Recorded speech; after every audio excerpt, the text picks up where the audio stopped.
இருக்கும் வணக்கம். சிம்ம ராசினியர்களுக்கு நிகழ்ந்து கொண்டிருக்கும் 2024ஆம் ஆண்டினுடைய கடைசி மாதமான இந்த டிசம்பர் மாதம் 1ஆம் தேதி முதல் 31ஆம் தேதி வரை உள்ள இத்தருணங்களில் ஏற்பட போகும் கிரக மாற்றத்தின் காரணமாக சிம்மராசினியர்களுக்கு தானாக நடக்க போகும் நல்லது என்ன, அலட்சியம் வேண்டாம், அவசியம் பாருங்கள். அப்படி சிம்மராசினியர்களுக்கு என்ன மாதிரியான நன்மைகள் எல்லாம் ஏற்பட இருக்கு, கிரக நிலைகளின் ரீதியாக அமையிருக்கும் சாதகங்கள் என்ன, பாதகங்கள் என்ன, மேலும் என்ன மாதிரியான முன்னேற்றங்கள் எல்லாம் உங்களுடைய வாழ்வில் ஏற்பட இருக்குது. குறிப்பா இந்த மாதத்தை பொறுத்த வரைக்கும் கிரகங்களுடைய சஞ்சார நிலைகள் என்ன என்று பார்க்கும்போது ரிஷபத்தில் குரு பகவான் வக்ரகதியிலும், கடகத்தில் செவ்வாயும், கன்னியில் கேதுவும், விருச்சக ராசியில் சூரியனும் புதனும், மகரத்தில் சுக்கிரனும், கும்பத்தில் சனி பகவானும், இனத்தில் ராகுவும் சஞ்சரிக்கிறாங்க. இந்த கிரகங்களுடைய சஞ்சார நிலைகளின் காரணமாக சிம்ம ராசினியர்களுடைய வாழ்வில் குடும்ப சூழ்நிலை ரீதியாக உத்தியோகம், தொழில், வியாபாரம், கலைத்துறை,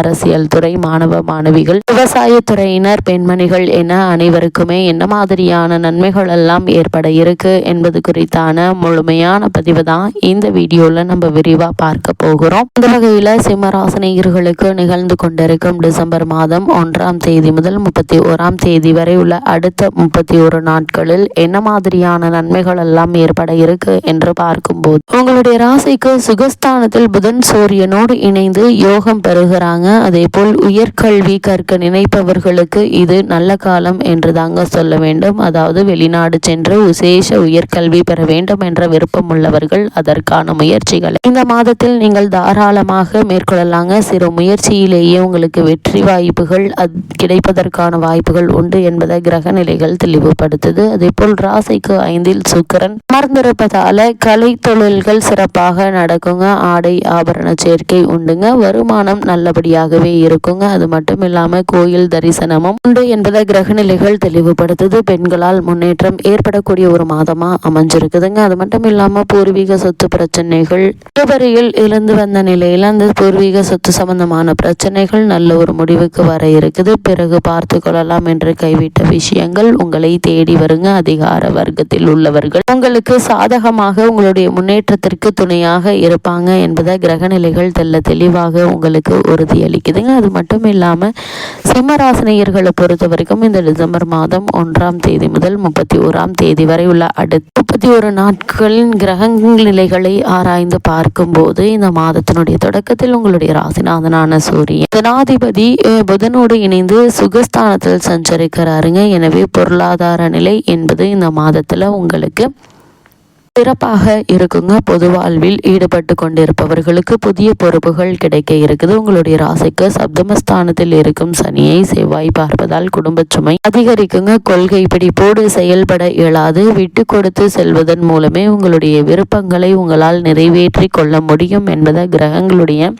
சஞ்சார நிலைகள் தெளிவாகவும் உறுதியாகவும் எடுத்து காட்டுதுங்க. அது மட்டும் இல்லாம இந்த மாதம் முழுவதுமே ரிஷப ராசியில் குரு பகவான் வக்ரத்திலேயே சஞ்சரிக்க இருக்கிறார். அதாவது இந்த மாதம் முழுவதுமே வக்ரம் அடைகிறாருங்க. குரு பகவான் உங்களுடைய ராசிக்கு அஷ்டமஸ்தானம் மற்றும் பஞ்சமஸ்தானம் ஆகிய இடங்களுக்கு அதிபதியானவர் குரு பகவான். பஞ்சம மற்றும் அஷ்டமாதிபதியான குரு தொழில் ஸ்தானத்தில் வலிமை இழப்பது என்பது அவ்வளவு நல்லது கிடையாதுங்க. பிள்ளைகளால் சில பிரச்சனைகள் மீண்டும் ஏற்படுவதற்கான வாய்ப்புகள் அதிகம் இருக்கு. அதனால் அவர்கள் மீது ஒரு கண் வைத்துக் கொள்வது மிக மிக நல்லதுங்க. அது மட்டும் இல்லாம சிம்மராசினியர்களை பொறுத்த வரைக்கும் பாக பிரிவினை முடிவை அடையாமல் இழுபறி நிலையிலேயே இருக்கலாங்க. அண்ணன் தம்பிக்குள் ஏற்பட்ட அரசல் புரசல்களை பெரிதாக்க வேண்டாங்க. எதையும் சமாளிக்கும் வல்லமை பெற்ற உங்களுக்கு குருவினுடைய வக்ர காலத்தில் மிக பெரிய பிரச்சனைகளை நீங்கள் சந்திக்க நேரிடுங்க. 10இல் குரு வருவதால் பதவி மாற்றம் உண்டு. இந்த மாற்றத்தை ஏற்றுக்கொள்ளுங்க. இந்த மாற்றத்தின் காரணமே இல்லாமல் உங்களுக்கு மறுக்கப்பட்டு வந்த பதவி உயர்வு,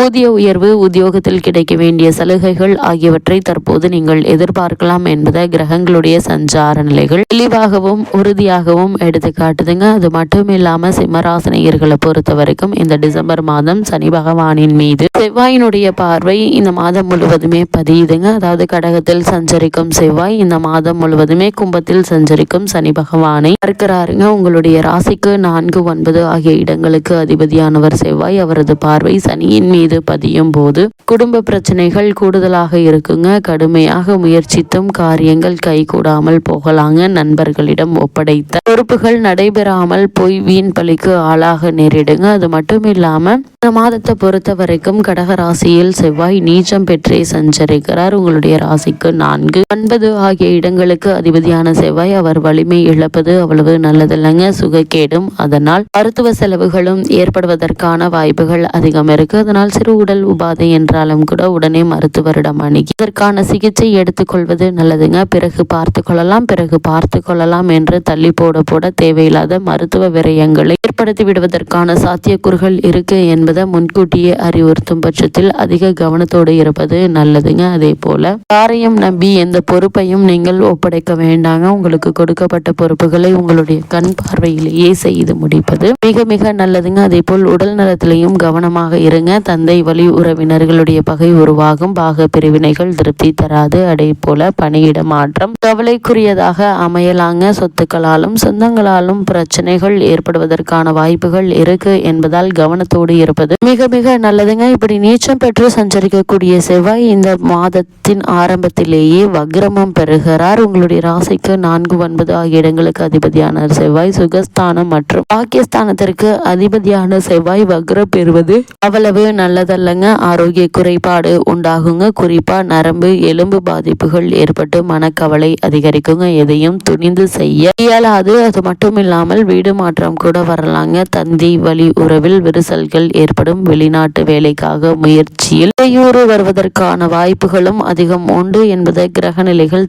தெளிவாக உறுதியளிக்குது. அது மட்டும் இல்லாம சிம்மராசினியர்களை பொறுத்த வரைக்கும் சுக்கிரன் தனுசு ராசியிலிருந்து மகர ராசிக்கு பயிற்சியாகி அங்கு சஞ்சரிக்கிறார். உங்களுடைய ராசிக்கு 3, 10 ஆகிய இடங்களுக்கு அதிபதியானவர் சுக்கிரன். அவர் இப்பொழுது மகரத்திற்கு வரும்போது கடன் சுமை குறையுங்க. கவலைகள் தீரும். இடம் பூமி வாங்குவதில் இருந்த பிரச்சனைகளும் தீர இருக்குது. பழைய நகைகளை கொடுத்துவிட்டு புதிய நகைகளை வாங்குவதில் ஆர்வம் காட்டுவீங்க. பலன் தருவதாக அமையுங்க. உடன்பிறப்புகள் வழியே சுபகாரியம் முடிவாகுங்க. அது மட்டும் இல்லாம நீண்ட நாளைய பிரச்சனைகளை சரி செய்வீங்க.